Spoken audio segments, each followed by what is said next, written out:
मी समर्थ. नमस्कार मंडळी. संत ज्ञानेश्वरांचा एक अभंग आहे. आजी सोनियाचा दिनू, वर्ष अमृताचा घनू. हरी पाहिले रे, हरी पाहिले रे, सबाह्य अभ्यंतरी हरी पाहिले रे. काळ वेळ पाशी अंतरायासी, तोडिले बहुता जन्मांचे पाश. ज्ञानदेव म्हणे निवृत्ती प्रसादे, गबाळ सांडिले अंतरीचे. या आणि अशाच अभंग रचनांमुळे वारकरी संप्रदायांचं आपल्या विठुरायावरती प्रेम वाढत गेलं आणि महाराष्ट्राला आध्यात्मिक परंपरा लाभत गेली. तर महाराष्ट्राच्या आध्यात्मिक इतिहासात जर एखादं केंद्रबिंदू मानायचं झालं तर ते म्हणजे आळंदी. श्री ज्ञानेश्वर माऊलींचे मंदिर लाखो वारकरी भक्तांच्या श्रद्धेचा अखंड दीपस्तंभ.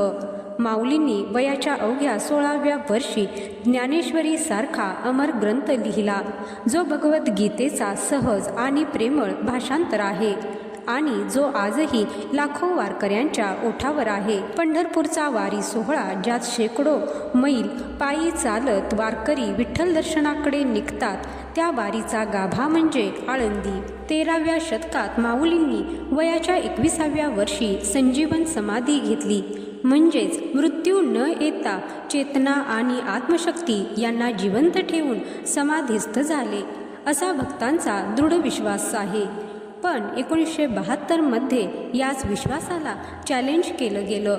काही वैज्ञानिक प्रवृत्तीच्या कार्यकर्त्यांनी या श्रद्धेची सत्यता तपासायचं ठरवलं आणि गरज पडलीच तर माऊलींची समाधी उघडण्याचा देखील त्यांचा निश्चय होता. पण नेमकं पुढं काय झालं, ही सर्वच गोष्ट उलगडून सांगणारा आपला हा आजचा व्हिडिओ आहे.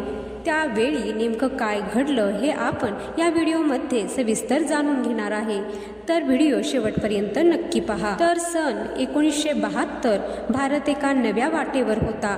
देशात नव्या सामाजिक चळवळी उभ्या राहत होत्या. विज्ञान आणि तंत्रज्ञान प्रगती करत होतं आणि तरुणांमध्ये पुरातन श्रद्धांकडे लॉजिकच्या नजरेने पाहण्याची दृष्टी निर्माण होत होती. याच काळात काही बुद्धिवादी आणि शास्त्रीय दृष्टिकोन असलेल्या कार्यकर्त्यांनी आळंदीतील माऊलींची संजीवन समाधी ही भावनिक अंधश्रद्धा आहे असं त्यांना वाटू लागलं आणि त्यांनी ठरवलं की यावर वैज्ञानिक दृष्टिकोनातून तपासणी करायला हवी. ही संजीवन समाधी खरी की भक्तांची कल्पना आहे, असे त्यांचे प्रश्न यामध्ये होते. पुण्यातील काही अंधश्रद्धा निर्मूलन कार्यकर्ते आणि 2-3 परदेशी डॉक्टर त्यांनी अगदी स्पष्टपणे सांगितलं की गरज पडल्यास आम्ही समाधी उघडून पाहणार आहे. ही बातमी वाऱ्यासारखी आळंदीवर पसरली. आळंदीतील वातावरण ढवळून निघालं. भाविकांमध्ये राग, दुःख आणि अस्वस्थता स्पष्ट दिसत होती. काही जण समोर रडत होते, काही जण तर हात जोडून विनंती करत होते की माऊलींच्या समाधीला हात लावू नका. संत ज्ञानेश्वर हे वारकरी संप्रदायाचे हृदय आहेत. समाधी म्हणजे केवळ दगड माती नव्हे, तर ती भक्तांचा एक चैतन्य आहे. ही सर्व परिस्थिती बघता एक व्यक्ती पुढे आली, ती म्हणजे हरिभक्त परायण मामासाहेब दांडेकर. ते केवळ वारकरी नव्हते, तर या संप्रदायाचा चेहरा होते. हजारो भाविक त्यांना श्रद्धेने माऊलींचे प्रतिनिधी मानायचे. ही सर्व परिस्थिती त्यांनी संयमाने सांभाळली.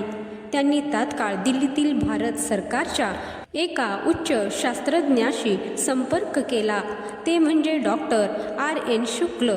Doctor R.N. शुक्ल हे केवळ सायंटिस्ट नव्हते, तर ते एक संवेदनशील आणि समजूतदार संशोधक होते. त्यांनी हे सर्व ऐकताच एक गोष्ट स्पष्ट केली की समाधी उघडण्याची गरज नाही.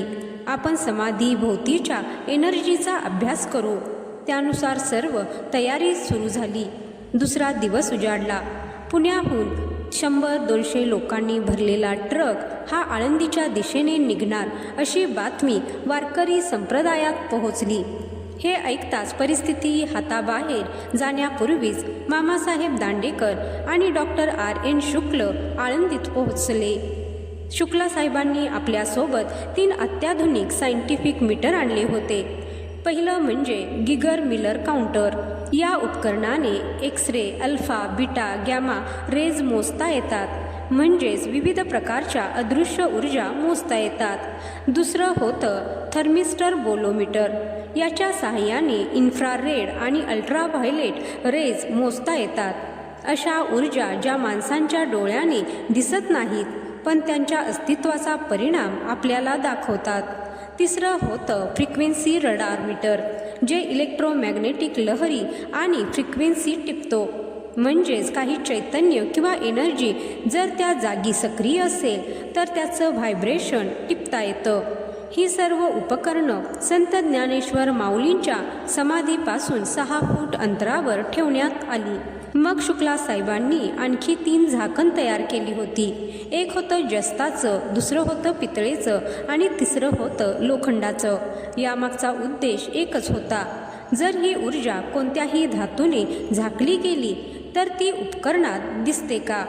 अंधश्रद्धा निर्मूलन कार्यकर्त्यांचा ग्रुप मंदिरापाशी पोहोचला.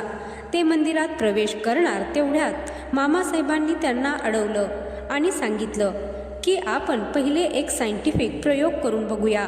जर तुम्हाला पटलं नाही तर तुम्हाला हवं ते करा. त्यानंतर शुक्ला साहेबांनी त्यांना स्पष्ट सांगितलं की आपण समाधीवर एक एक झाकण टाकून मीटरवर काय दिसतं ते पाहायचं आहे.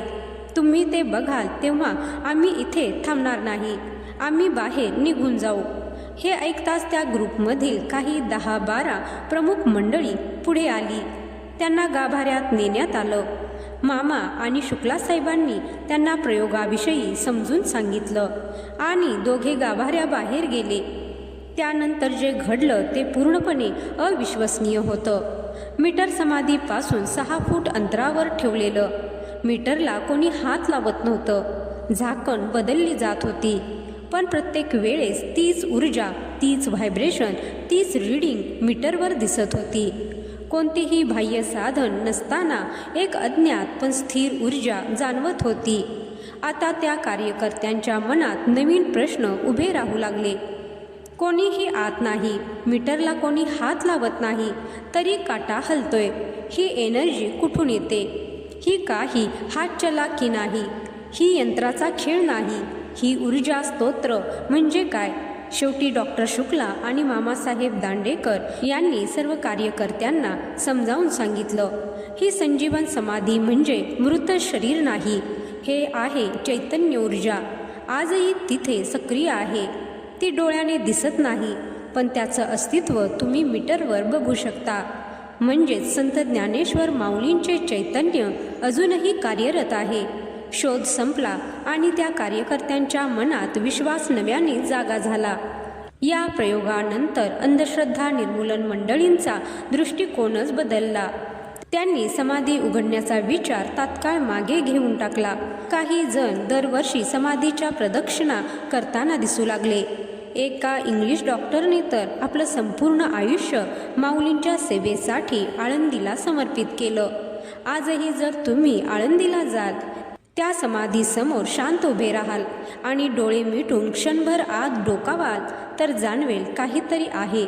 जसं काळ थांबलेला आहे, एक ऊर्जा, एक चैतन्य जी विज्ञानालाही नम्र करते.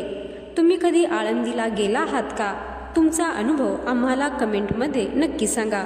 व्हिडिओ आवडला तर लाईक करा, शेअर करा आणि आपल्या शाहू विजय चॅनलला सबस्क्राईब करायला विसरू नका. धन्यवाद. जय श्री हरी विठ्ठल.